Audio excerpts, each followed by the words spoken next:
This is Booze at 10 with Graham Whistler. Hello, good evening, and welcome to the season finale of Booze at 10 with me, Graham Whistler. Welcome, hello, cheers, got the drinks in as usual. This is Booze at 10, a topical-ish panel. Unlike the news, a panel of comedians will sit and have a general chit-chat and possibly just completely disregard the news altogether. However, much like the news, we do still have the bongs.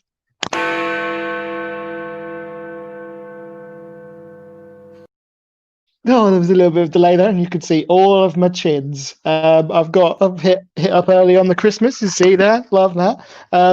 Good. So, apologies for the slightly late start. The chat backstage was actually quite engrossing, and we sort of forgot. And then Alex went, "Oh fuck." So here we are. Welcome, hello. Thank you very much for watching and your continued support for the show. If you'd like to show your support so we can give some of the accent money tonight, please donate to the PayPal link, which is just below there. PayPal.me/gwhistlercomedy. You can also use the QR code in the corner, which is preset to £5, which, as always, would be nice, as I say, so we can give some money to the acts that have been on. But at the very least, cover the cost of my beers. As always, Alex Leam will be popping up with some comments and stuff like that. Hello, Alex. How are you doing? Are you there? Of course, hello, I know Graham. You're there. I just yes. Good. Yes. It's kind of ironic. All those weeks I've been saying to you before, and all right, Graham, let's rehearse the intro. Don't fuck it up.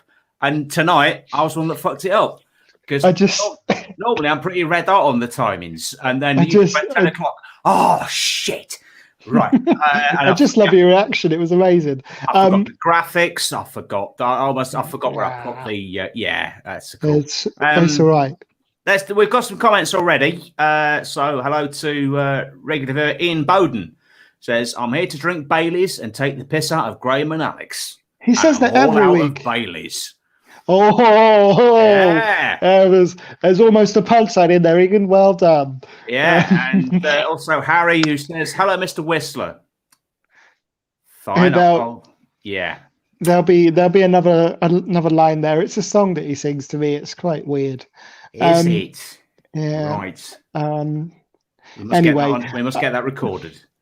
So. I don't know. He's got a terrible voice. So anyway, so it's nearly Christmas. I'm actually quite excited, and I'll tell you why. Because there isn't really an awful lot of expectation. Say what you like about 2020. It has been a terrible year, but it means that there's not a lot of pressure on Christmas because it's going to be. Default setting is fucked already, isn't it? So I figure anything better than that is great. So for that, but obviously we've still been doing all our Christmas shopping and stuff like that. No mystery as to why Amazon's been doing so well, though, is it? Since the pandemic has started. Another conspiracy theory for you: Amazon possibly started it. Maybe. Will I get into trouble for that? Who knows? So. I was walking around Tesco earlier today, pretending to do some work, and I spotted something rather odd, which I will allude to later on. But what I'd like to do for people watching, just get involved.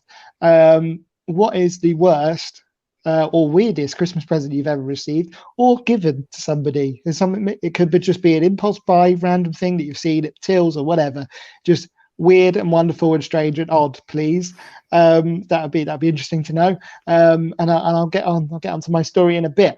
Right. How are we doing on the guest side of things? Because I did get an 11th hour message from Tony to say that he was having a bit of a hectic evening and was running late, but will endeavour to join us. Is he here?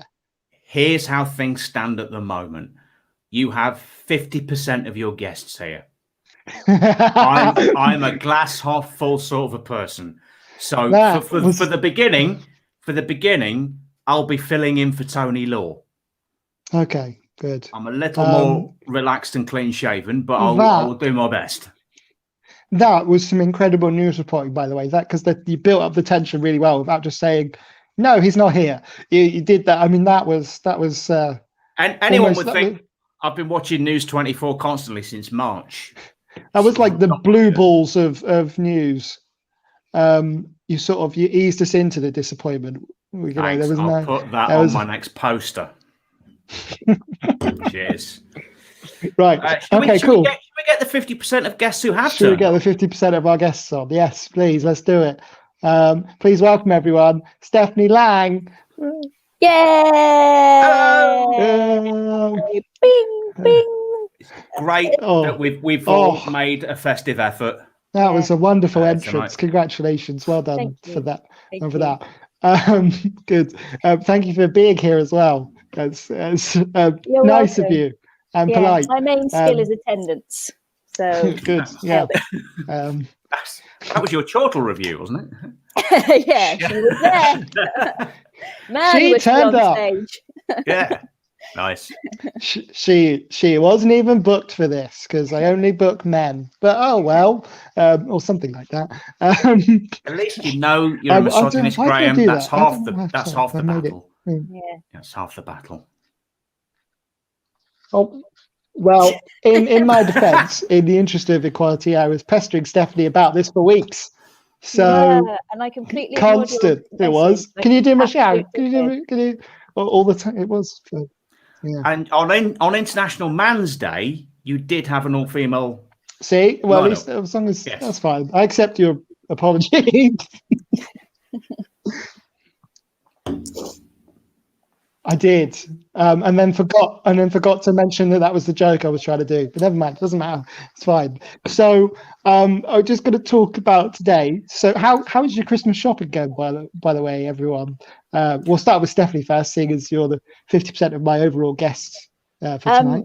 I absolutely smashed it out of the park in one sitting. Back to about 7 minutes. Everybody in my family wants very similar things. Did it all on one website. Done. Nailed it. Yeah, I said the exactly same thing when I lost my virginity. Actually, you lasted for 7 minutes first time out. Wow, amazing! And you were pretty sure going in that everybody wanted the same thing as well. I mean, good sex knowledge. It's basically just poking, right? It's just poking.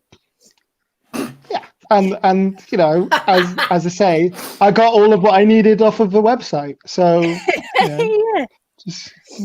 Yeah, exactly. First joke. Oh, get in. Right. So, I was doing some shopping today, and I spotted something. I'm going to share this on the screen in a second. I spotted something quite odd. I didn't even realize existed. I'll just open this up now. We have a bit of a tradition in my family where we sort of take the mick a bit with some of the presents and some of the gifts. We don't really take it very seriously.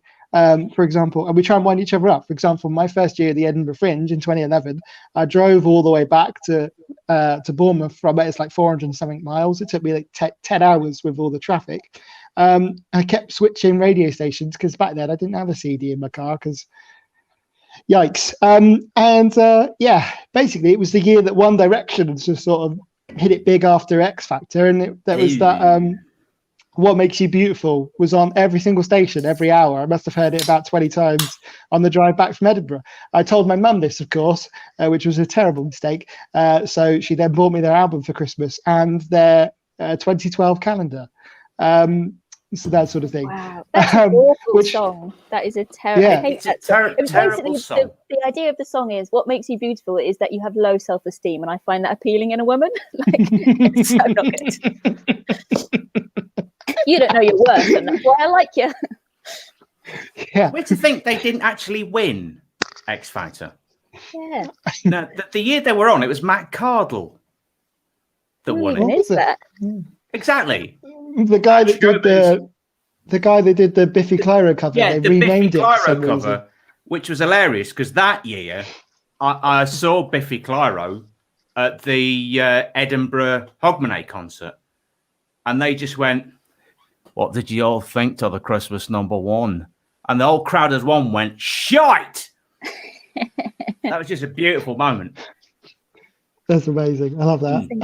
So I was doing some shopping earlier. Another thing that we do is even now, even in the age of streaming and stuff, we buy Christmas DVDs, or more, I suppose accurately, we buy films that we all plan to watch on Christmas Day. We wrap them up and hide them in the Christmas tree, even though, you know, we all know where they are because we've done it It's not like it's a surprise. So I was perusing the DVD aisle today, and I found this. I'm just going to share this now. Is that? Yeah. Okay. Bear with me. I did this last time. What's happened, Alex? Why is it not working? Your entire... I didn't know you had the function to share your second screen. I thought that's only something... But you know what? I'm just going to tell you what it is, because Yes. I can't get the screen share thing to work. Yeah, I did it before with the... Yeah, I did it before with the Football Manager thing, but it's not worked. It doesn't matter. Anyway, what I found was a 3-disc box set for Deep Blue Sea, which I didn't realize existed. I didn't realize there was 3 Deep Blue Sea films. Absolute madness. I was genuinely shocked by this. So I even took a picture of the back of it to read the synopsis. Hang that thought a second. Ladies and gentlemen, Tony Law is with us. Hello, Tony. Tony Law is here. Hey, Tony. Guys, how's it going? How's Sorry it I'm going? late. Oh, that's okay. Can you No hear me worries. all right? Yeah, all good. Yeah. How are we coming through? We're coming through okay? You're kind of doing like a every once in a while. Oh, okay. It's probably our data connection. Right, good.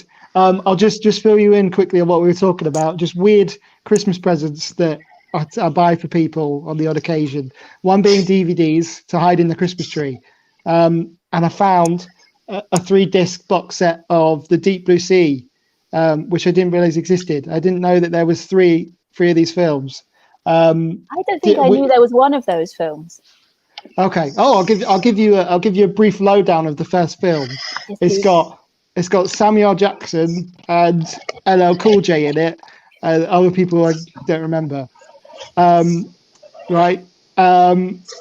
Basically, it's about genetically engineered super sharks that, of course, escape from their pens and murder everyone. Obviously, it's like they've never seen Jurassic Park. I don't understand why the film was even made. But anyway, apparently there's 2 more of these, and I'll just read the synopsis of the third one out for you. Right? It just baffles me.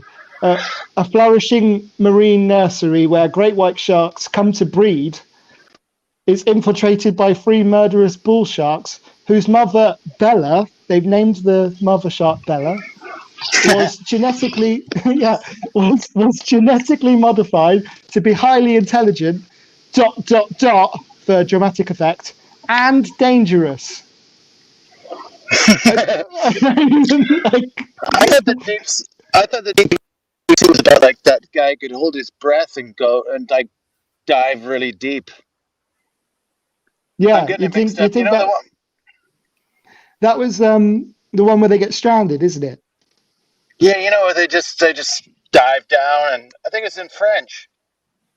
I can't remember. I can't remember that. Oh, The thing that drives me mad about this is that they've named the mother shark, and they've named it Bella, which makes me think if the final kill line in this film isn't "Ciao Bella," then I'm going to be incredibly disappointed, because otherwise, why would they include it? And this curiosity was almost enough to make me buy it. I didn't, because the first one's terrible. That's enough. Yeah, but I'm just curious to know what everyone else's kind of weird sort of Christmas traditions are, or any dodgy presents they might have bought people and things like that. Has Tony disappeared? I think he's disappeared. I'm trying to close a bunch of things. Can you hear me?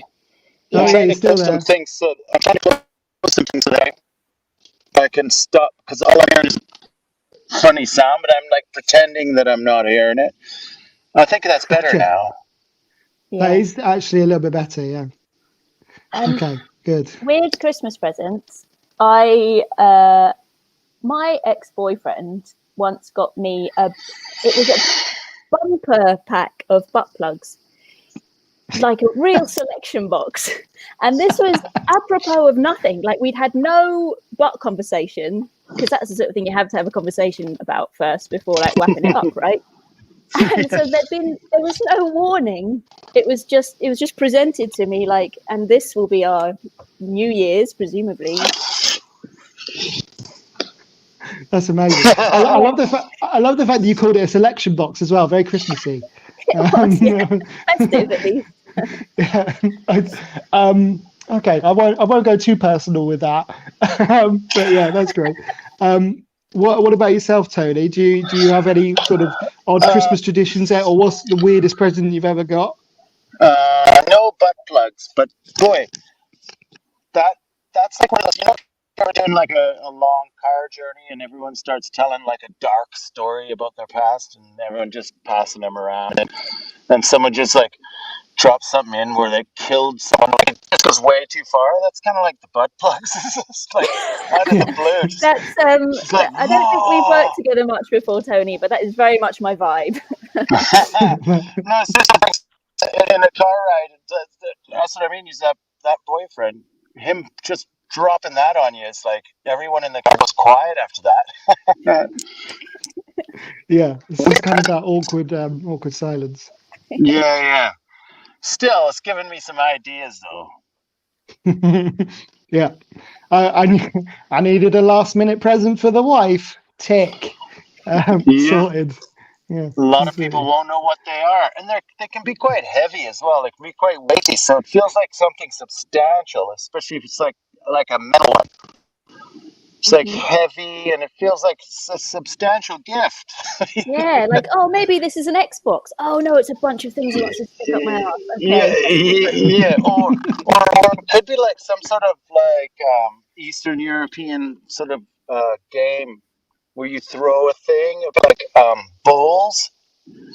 Could be butt plug bowls. Yeah, actually, they would work quite good for that, the steel ones, and then they'd make a nice sound when they hit each other, clink. And you'd have your own set that you'd take with you. Are those to all the tournaments? Are those butt plugs? You go, no, these are castanets that I used to play. I'm a sportsman. These are regulation balls. I'll have you know, sir. If that's the thing. This is a really good set, actually. It's like engraved. Handed down from my grandfather. Yeah. This is a traditional Ukrainian game. Something, I don't know. It's late. Sorry. But yeah. So that was yeah. Okay. Present. So that's almost exactly where I imagined this conversation would go. So there we go. Alex, just popping back to you. Have we had any responses yet to my question from the audience? One or two actually. Ian Bowden said, when my mum was really ungrateful about a present I bought her as a teenager, for the next several birthdays and Christmases, I bought her TV license stamps. That is cold, Ian. That is cold. Also, some... I didn't even know that's a thing. That they were. Not in this decade, though. Ian has also gone to say, I only saw Stephanie on Sunday show, but it seems to long ago. I'll show myself out. Ian, no. You should, Ian. That was pitiful. Just go, Ian. It wasn't great. And also, Adam Money is watching. He's in the passenger seat in a van on the M1. Says, yes, hello, Steph. I love from Muggins here. And Scott Adams listening on the M1. Fuck furniture deliveries. Hi, guys. Dave Hall has now ventured. Just finish the show now. You've peaked with the bumper set of butt plugs. My life did that too. Yeah. 180. He's dropped one right in the center. That's a beautiful move from the young Brit. I'm just imagining the sound or the commentary. That'd be good. Yeah. Clink. Oh, we'd have to make up all the terms you'd need. Like he's got a clank. Like it almost made it sound like the darts. Like at the when they get it, they'd be like, but then it'd just be like, right on the button. just kind of like bit of uncomfortable grunting, something And like then at the that. end of the match, everyone goes, and also, yeah. It's like the grunting in tennis, but way more sexual. Yeah, that made me stop watching tennis. Fuck, couldn't handle it anymore because some of it just sounded fake. Like when some of them were doing it, it sounded like, oh yeah, they're overexerting themselves. Then after a while, it just sounded like they were all just making it up, isn't it? Absolutely. Sorry to go on that Yeah, tangent. like tennis isn't that hard. Chill out, guys. Yeah. It's not like you're playing balls with butt plugs. Come on. Now that's where you're doing? need some grunting, right? Oh, he's lobbed that one the wrong direction, folks. Oh, he's let that one get away from him. So hang on a minute. Are they now bowling it into each other's? Yeah, I've changed the rules. Yeah. Okay. In the 1880s, they changed it. Get yourself in the position, and then you would try and lob them in from upwards of 10 meters. And ironically, the sport, because it was sexist back in the day, it used to be just men playing it, and then they allowed women to play. Of course, that's how it always goes. And it's easier then because there's more holes to aim for. Exactly, and that's and then there was a big crisis of like, oh, it's not fair. This is favoritism. I don't know why, but I just thought of DP, but instead of what it means in porn, it just means double points. So basically, they've scored a wonderful DP there. He's got a DP there. Double points. Can you imagine the throwing styles? It'd be a bit like, imagine, when Pete Townsend does the windmill when he's playing guitar. Be like one of those, you wind up. Anyway, somebody's going to be jotting this down on a napkin going, this is the sport of the future. I'd be interested to have some audience feedback as to whether we think that butt plug bowls should be a sport in 2021. I think maybe we should get that trending on Twitter after the show, perhaps. Well, there are some pretty weird shit going into the Olympics. Why not? Yeah. Okay. Oh, yeah. What has recently been? Something's recently been granted status for the Olympics. I can't remember. It's a topical show, and I'm not keeping up. Oh, okay. Yeah. See, I'm not sure how I feel about break dancing. Well, I mean, however, I would have considered. I would have thought that's like an art, which is fine. But as soon as you make it a thing where you've got to judge it, that opens up. Yeah. How do you judge art? Yeah, it's weird. That's good. Yeah, that's interesting. The Perrier. Shut up. Yeah, exactly. That's a load of shite.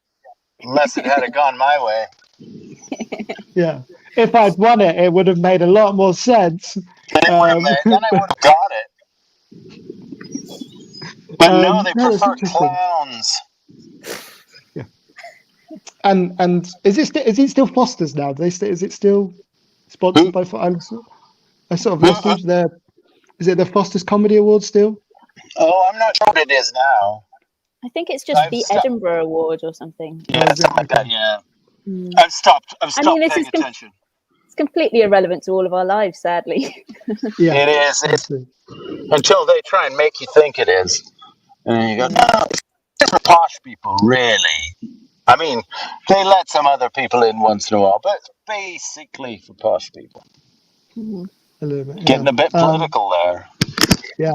Well, I mean, talking politically about the Edinburgh Fringe is pretty much what we do as comedians, just getting a bit. Damn it. Getting in the back of a car. Oh. Yeah. And then someone has to drop a story about murder and it gets weird.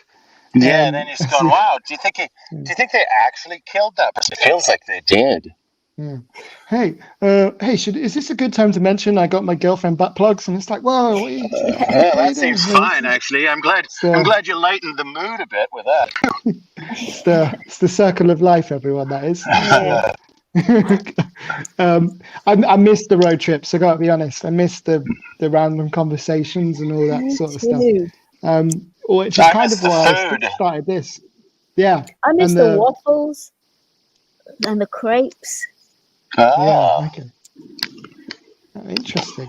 Waffles and crepes. That's What most of I service eat. station does those?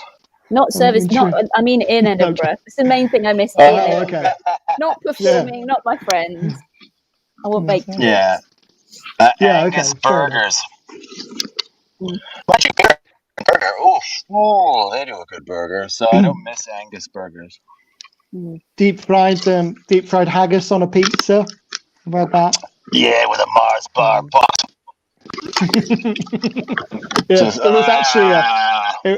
it was actually stuffed crusts. Yeah. Mars bar stuffed crusts. I joke about the idea. That would. I feel like that might be a thing next year in Edinburgh, or at least not. I'm going to pitch this. A couple of things. Right, I'm going to note this down. A couple of things tonight. Butt plug bowls and Mars bar crusts on pizza, specifically for the Scottish people. If there are any Scots watching, you're welcome. We've pioneered something this evening already. It's only been 25 minutes. We're smashing this out of the park. What can I say? Good. Right, Alex. Well, we'll check back in with you, sir. I'm going to assume it's still just Ian, but we'll check anyway. Wow. Trying to put a positive spin on things. No further comments. Oh. Good.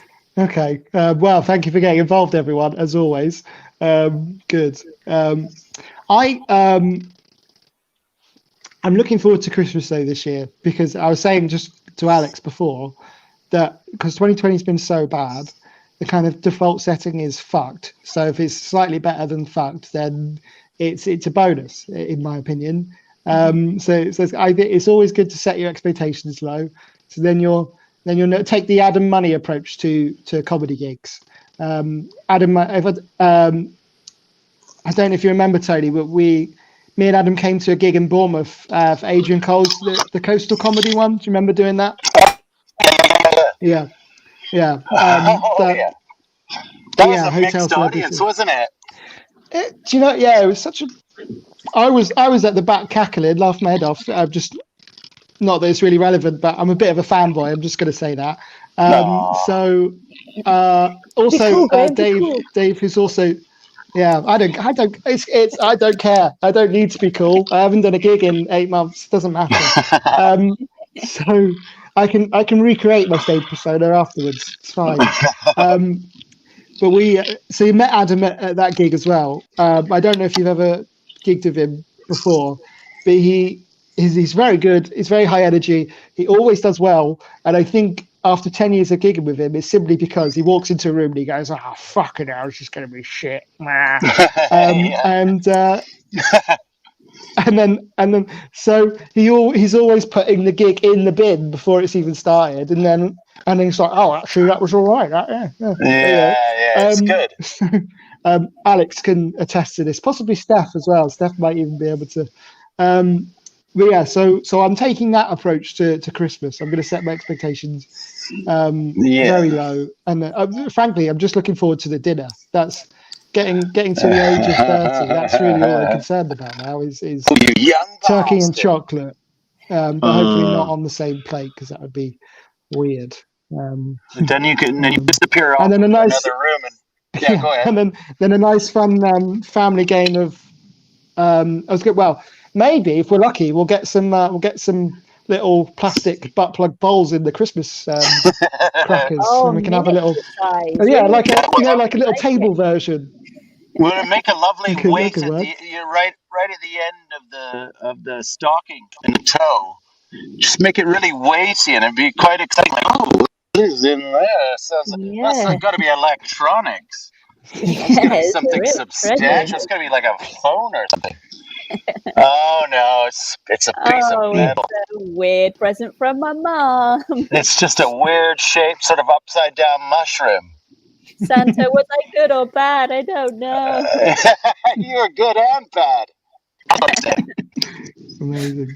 Screw you, Santa. That's how I'm not sure if I've done that many callbacks to something in half an hour. It's about probably five references to butt plug bowls in the first 25 minutes. After 10 o'clock, I can't help but do callbacks. It's so from my oldness. Yeah, absolutely. It's almost time to go if you're doing that many talks about butt plug bowls. Yeah, do a callback.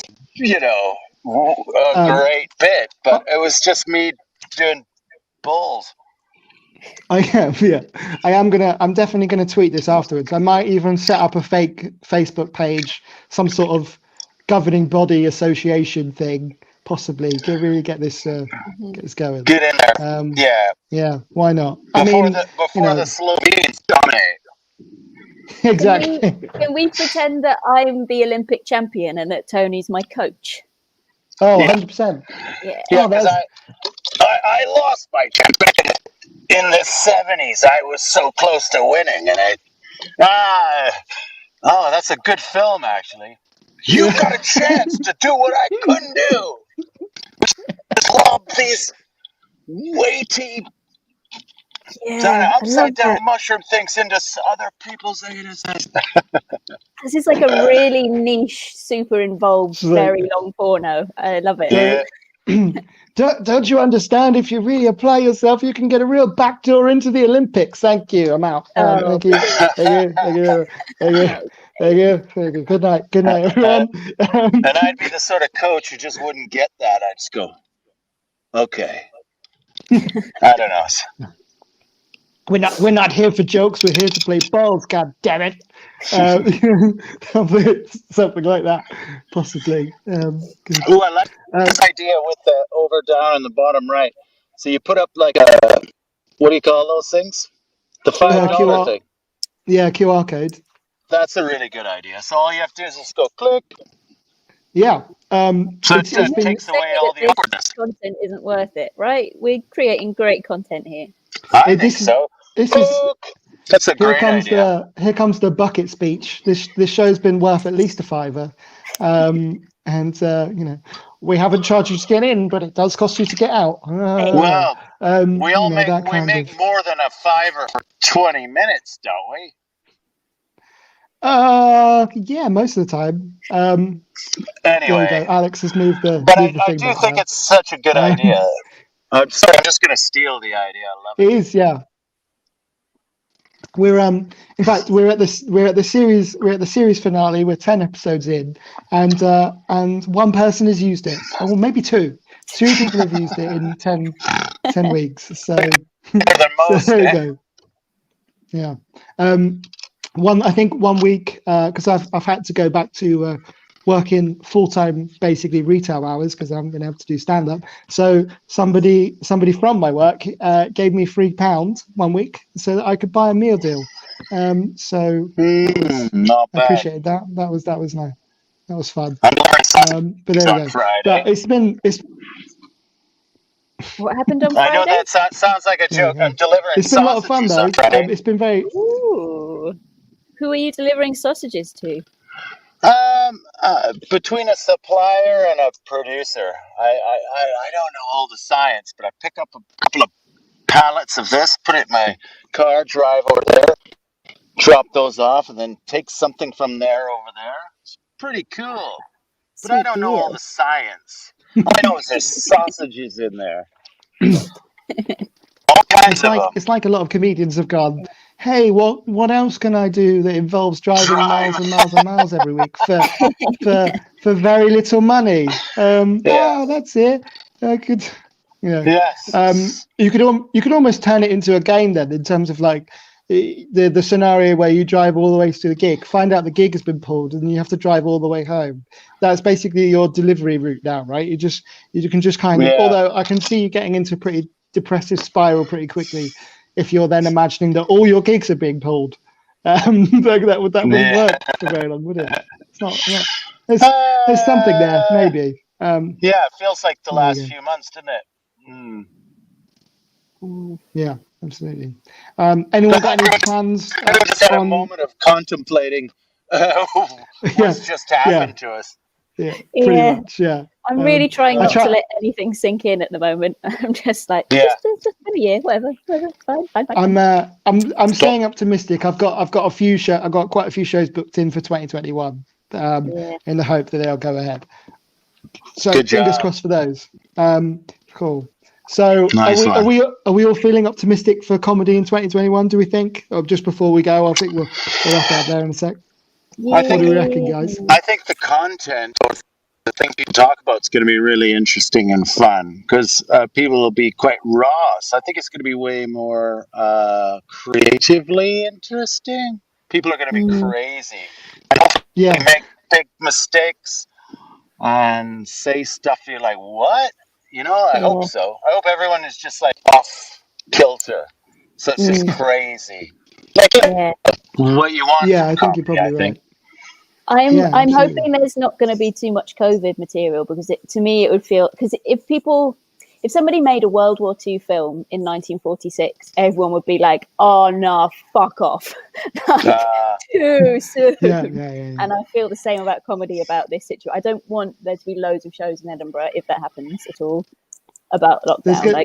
There's going to be like thing for me, but yeah. Oh, there's going to be lots of that. Lockdown laughs or something, you know. Yeah, That's it. Someone is going to do an Edinburgh show. Someone's going to do an Edinburgh show called LOL, which is going to stand for Lockdown of Laughs, isn't it? I see it already. And it's going to be me because I'm a hack. What are you going to do about it? Just to say. Hey, it's okay to be a hack. All you got to do is mask it inside of some sort of style. Yeah, there's a market for everything. If a hack is what you are, steer into it. Yeah, Mighty Boosh were hacks, and they would even say that. We're just hacks, but we just dress it up really. And they did, I thought. There you go. Yeah. Some great They career meant that advice in like a positive way. Great career advice there from the Mighty Boosh via Tony Law. Hack cool. it up. So hack it up, everyone. Perfect advice for anyone that's watching that might be thinking about doing stand-up. But who would be thinking about that right now? That'd be ridiculous. Cool. Right. Time. I'm going to call time at the bar. I'm going to finish my drink in a second. Hang around when the credits are done, and we'll just sort of clear some stuff up and have a little chat and whatever. Thank you once again, everyone, for watching. I'm just going to, off the top of my head, say thank you to most of the acts that have appeared this series. Thank you to Sandy Smith, to Alf, to Andrew White. Thank you to... If you can remember 10 weeks worth, it'll be a fucking miracle. Hang on a minute. All right, well, that was the first one. Second week. Right. Second week. Who was on week 2? Matt Price, Tony Cowards, Nia May. Thank you. Yes. Week 3. Hetty Austin, Sanjay Arif, and Harry Waddington Brown. Week 4. Week 4. Who was week 4? I'll come back to week 4. Oh no, I've got it. Michael Monkhouse, Greg Phillips, and Aidan McCaffrey. Week 5 was that Callie? I think that was Callie Beaton and Adele Cliff and Susie Bennett. Week number 6, Scott Adams, possibly Bob Walsh-ish because he dropped out. Adam Money, was that Joey Cannon was on as well? Then I don't know. Number 7. That was that Joey Cannon? That might have been Joey Cannon. Seb James briefly, and Alex Leam. Maybe on that one. Episode 8. Episode 8. Tom stayed, of course, and Chris Chopping. Number 9. Last week. Who was on last week? Literally a week ago. 7 days ago. Come on, Graham. You're almost there. You're so close. Somebody's forgotten. Tom stayed. No, you don't. No, that was episode 8. I did that. All right. Right. Episode 9. Ian Jenny Bowden and Jane Hart. Got Jane Hart. Jane Hart. No, Ian Bowden. Ian Bowden, Mike Cox, and Maggie Whitehouse. That's it. And then again, Tony Lawrence, Steph Lang. Yay! Oh, I can't there. Thank you very much, everyone, for supporting the show. Exciting. Thank you. It was almost like that. What's that? On the Generation game, it was a bit like that. But I didn't win anything at the end. Okay, thank you. Yeah, I'm the Rain Man of names. I'm Name Man. It doesn't quite work, does it? No, it doesn't quite work. Tony being rained on in his little shed. That is the sound of rain. Like yeah, there we go. That doesn't sound great at all. We will be back. That's it for the series now. We will be back in 2021 on the 20th of January for the US presidential inauguration, obviously. And I've never seen Grace. Yeah, thank you, Harry. Good. So I hope to see you then. You can watch back across all the shows from week 1 to week 10, featuring all those great acts that I mentioned. I'm not doing it again. On Facebook and YouTube. If you'd like to carry on supporting the show, the link is there. Hopefully, there is paypal.me/GWhisterComedy and the QR code as well if you want to just chuck something on last minute. Thank you very much. And a big thank you again to my guests this evening, Tony Lawrence, Stephanie Lang, and of course, a final thank you to Mr. Alex Leam, our esteemed producer from Provocateur Comedy. Please give everyone a like and follow that's been part of the show. And that's been it. Take care. Have a Merry Christmas, Happy Holidays and all that. Please drink sensibly. For the love of God, don't spill it. Good night.